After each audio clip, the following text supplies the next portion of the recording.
Good morning, children. Today we will be seeing about what do acids and bases have in common. Hope you have completed acids as well as bases, that part what we have studied.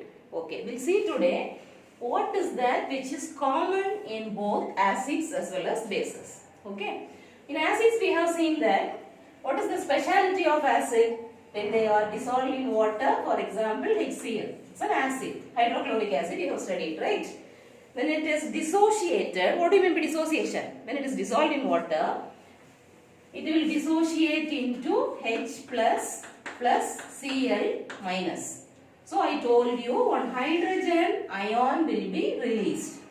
With water, when it dissociates, you will get H plus ions. We have called it as hydrogen ions, or if it is in this form H3O, then it is called as hydronium ions. Right? Okay. So this is what the speciality of acid. In case of base, what will happen? For example, I will take sodium hydroxide. This is the simplest base, no? Sodium hydroxide, the same way. When it dissociates, you will get Na plus OH minus you will get. Right? So this is called hydroxide ion. Hydroxide ion. Or it can also be called as hydroxyl ions. Okay. So this is the main thing what we have studied now. Here hydrogen ions, here hydroxide ions. Now with the help of an experiment, we are going to see how acids and bases are going to be common. We want to find out now, you are very eager to find out what it is. See, we will take a beaker.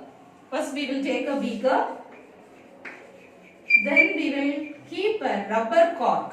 Okay, this is a rubber cork. So we will take a rubber cork, fix it to this. I have taken 2 nails. Okay, 2 nails. And I have connected it with 6-volt battery. See here, 2, 4, 6. So 6-volt battery I have taken. I have connected it to it. And then it's connected to, what is this? You have not studied. You have studied in electricity, I think, no? Bulb. So this is, I have fixed one bulb, and this you have studied, it's a switch. So these are the things needed for us to conduct this experiment. Now we want to find out what is common.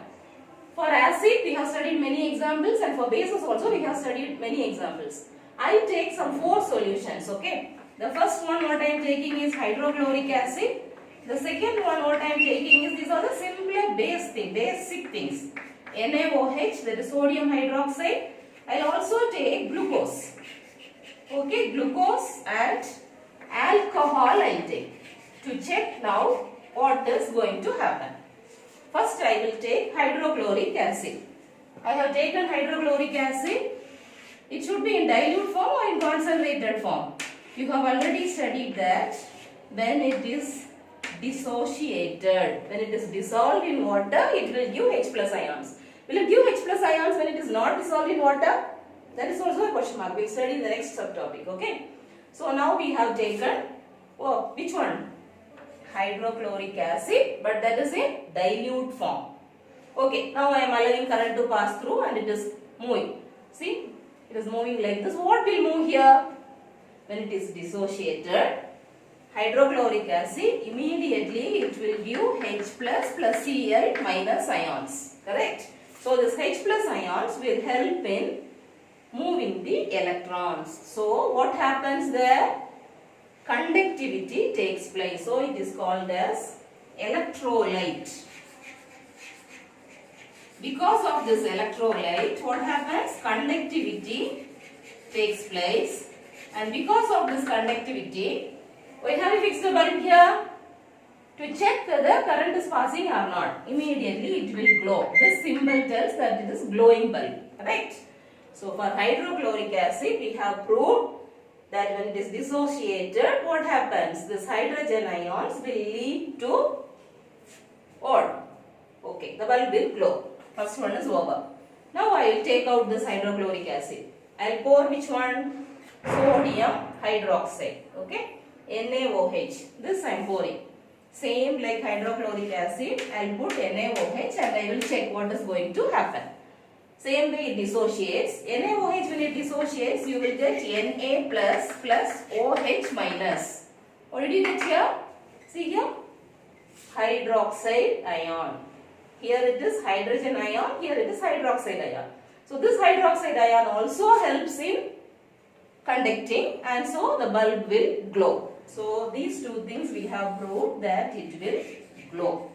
Okay. So this is acid, this is a base, and both the things as a resultant of this activity we have proved that the bulb will glow. Now we will check with glucose. Glucose we have studied, I think. Now what's the formula for glucose?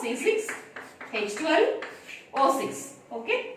Now glucose also I have taken. Here also hydrogen is there. 1H is there, no? In this 1H is there. Here 1H is there. In glucose also 1H is there. So this also should help in conductivity. But we will check what happens. What happens is here the bonding which is present in between, no, between carbon, hydrogen and oxygen, this bond is called as covalent bond.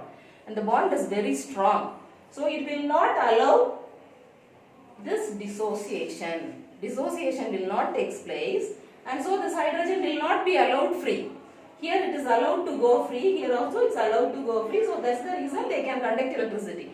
But here what happens? It will not allow to move, each other will be like this. See, bond will be like this, C, hydrogen, O, like this the bond will be there, no? The bond will be studying in carbon chapter. Okay, in the second semester we will be studying carbon chapter. At that time I will explain you about covalent bond in detail. So because of this covalent bond, what happens? It will not allow it to move. It will not be free. So electricity it's not possible to move like this and so the bulb will not glow. That is for glucose. If you check with alcohol the same way with the experiment, here also in alcohol what happens? The bonding between the compound, in between the molecules, no, it's very strong so that it will not allow hydrogen to move.